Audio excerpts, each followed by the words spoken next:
جن کی بڑی ہی ہائی فیسیں بھی ہیں، لوگ پے کرتے ہیں، حکومت کا اربوں کا بجٹ ہے ان اداروں کے لیے، ان یونیورسٹیز کے لیے، لیکن سوال یہ ہے کہ کیا ہمارے مسلمان ملک آئی ٹی کے اندر خود کفیل ہو گئے؟ انہوں نے جی میل، گوگل، فیس بک کے مقابلے میں کوئی ایسا اپنا نظام بنا لیا کہ ان کی ضرورت نہ پڑے انہیں؟ انجینئرنگ کے اندر کیا وہ اتنے زیادہ خود کفیل ہو گئے کہ وہ ہر چیز اپنی ضرورت کی دفاع سے متعلق ہو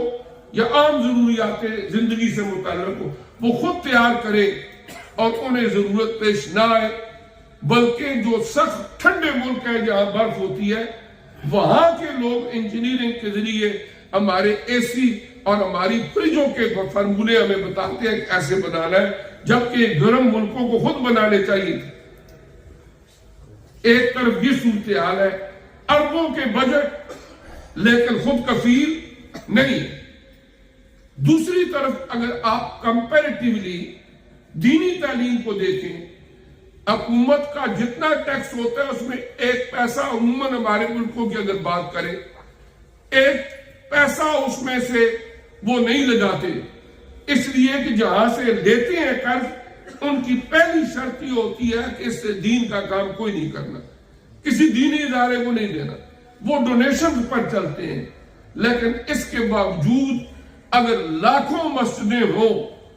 اور وہاں پر رمضان میں قرآن سنانا ہو تو وہاں پر 10 گنا زیادہ حافظ قرآن موجود ہے، بلکہ 50 گنا زیادہ حافظ قرآن موجود ہے، خود کفیل ہے، کبھی ضرورت پیش نہیں آتی کہ ہمیں باہر سے لاؤ۔ اسی طرح یہ جو دینی ادارے اور یہ اپنا کام کر رہے ہیں، اصولی طور پر چاہیے یہ تھا کہ حکومتیں اپنی سرپرستی کے اندر ایک ایسا نظام تعلیم مرتب کرتی جس کے اندر دینی اور دنیاوی تعلیم کا حسین امتزاج ہوتا، لیکن چونکہ وہاں پر کوئی ایسی چیز ہے کوئی نہیں، اس لیے مجبوراً پھر ان دینی اداروں کا وجود عمل میں آیا جس کے ذریعے ظاہری تعلیمات، قرآن، حدیث، یہ اس کی تعلیم عام ہوتی ہے۔ اور یہ عرض میں یہ کرنا چاہتا ہوں کہ بغیر حکومتی تعاون کے بھی اللہ تعالیٰ اصحاب خیر کو توفیق دیتا ہے اور اس کے باوجود دینی حوالے سے خود کفیل ہے۔ لیکن جہاں پر اربوں کے بجٹ لگاتے ہیں وہاں پر بے برکتی ہے یا کیا ہے، وہاں پر ہم خود کفیل نہیں۔ یعنی اللہ تعالیٰ نے ذمہ داری اپنے ذمہ لی ہے اس حفاظت کی، اور وہ اللہ تبارک و تعالیٰ کوئی نہ کوئی اسباب پیدا کر دیتا ہے، کچھ نہ کچھ لوگوں کو توفیق دے دیتا ہے کہ وہ ظاہری تعلیمات دین کو بھی اور ان باطنی کیفیات کو بھی قلوب سے قلوب تک آگے منتقل کرتے رہتے ہیں۔ اب کیا ہے کہ ظاہری طور پر جو علماء کی ذمہ داری ہے اس میں خامیاں بھی ہوں گی، لیکن اس کے باوجود اگر یہ دینی ادارے بند ہو جائیں تو ہمیں شاید کوئی ایک حافظ بھی نہ ملے قرآن پاک سنانے کے لیے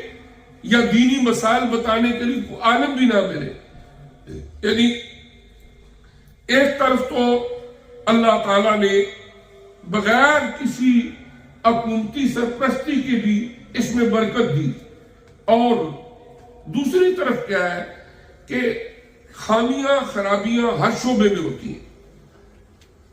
لیکن چند خامیوں کی وجہ سے صرف بے دین لوگوں کے سوچ اور فکر کو اپناتے ہوئے یہ کہہ دینا کہ یہ ہونے ہی نہیں چاہیے یا ان کے خلاف کوئی مہم چلانا، یہ ان لوگوں کی سازش ہے جو دین دشمن ہے۔ اب کیا ہے کہ جو ہمارا موضوع ہے ہم اس کی طرف آتے ہیں کہ اللہ تبارک و تعالیٰ نے قیامت تک جب انسانوں کو یہاں پر زندہ رکھنا ہے تو گمراہی کے چانسز موجود ہیں، اس گمراہی سے بچانے کے لیے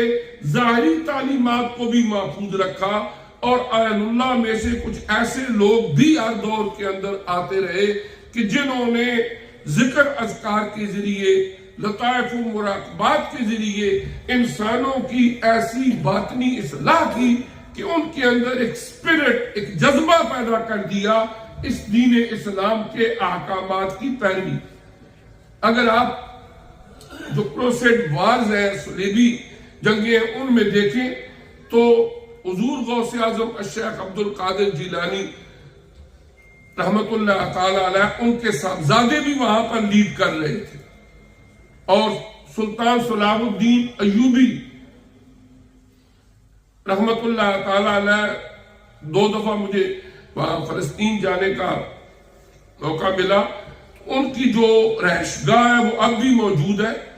اور ان کی رہائشگاہ کے ساتھ اب بھی وہاں لکھا ہوا ہے کہ یہ آپ کی خانقاہ تھی۔ عمومی طور پر یہ سمجھا جاتا ہے کہ شاید وہ صرف ایک فوجی تھے، وہ ایک صوفی بزرگ بھی تھے، اور جس مسجد میں وہ خطبہ دیتے تھے اس کا ممبر بھی ابھی محفوظ ہے، اور وہاں لکھا ہوا ہے کہ یہاں حضرت سلطان صلاح الدین ایوبی آ کے خطبہ جمعہ دیا کرتے تھے، اور وہ راتوں کو لوگوں کو بٹھا کے ذکر اذکار کراتے، ان کی باطنی اصلاح کی کوشش کرتے، اس لیے کہ جب تک انسان کے باطن کی آلائشیں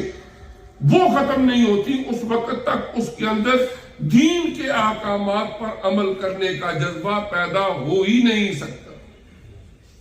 بلکہ حضرت علامہ اقبال رحمۃ اللہ علیہ فرمایا تھا، دین مجو اندر کتب اے بے خبر، علم و حکمت از کتب دین از نظر، کہ کتابوں سے